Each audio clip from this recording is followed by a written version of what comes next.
Okay, good. So if you look at a block, basically a block is a collection of transactions where you see here this transaction has two inputs and there are two signatures authorizing the expenditure of those inputs. This transaction has three inputs and so on and so forth. We saw that every block has about 1,000 transactions in it. So 1,000 transactions are added to the blockchain as a whole. The size of a block, is between one megabyte, and in more modern versions, it's even bigger. And we said that a new block is added about every 10 minutes. So that's a lot of data that's being added to the blockchain network. Every 10 minutes, we're adding an entire block. And so as you can imagine, the size of the blockchain kind of grows and grows and grows and grows and grows over time.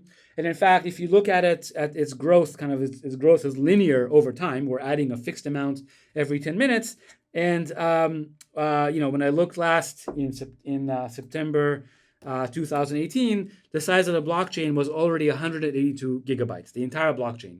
182 gigabytes. So if you're going to replicate the blockchain, you basically have to allocate 102 gigabytes of space on your disk, and then you have the entire blockchain written down. And as you can imagine, it's going to continue to grow linearly, hopefully in perpetuity.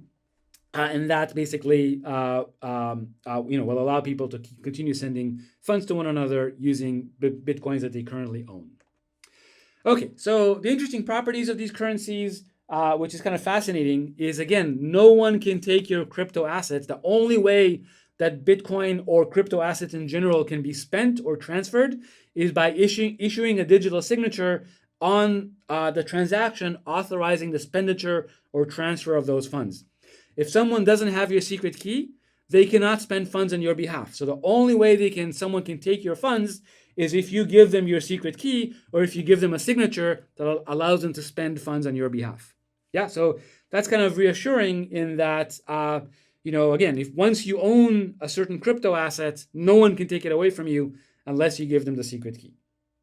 This is quite different from fiat currencies, where, for example, if you have, if you have a bond of some sort, some entity can come and say, well, these bonds are now invalid and you can no longer redeem your funds.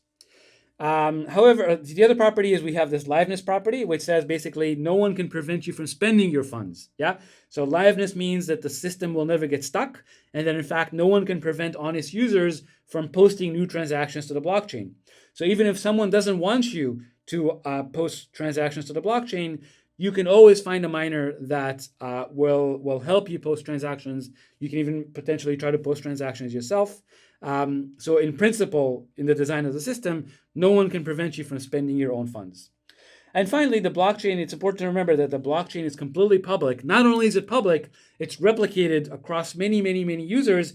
So everyone can see what's on the blockchain. Everyone can verify that all the transactions on the blockchain are valid. And in particular, all the transaction data is publicly available. We're going to talk about this in much more detail actually later on.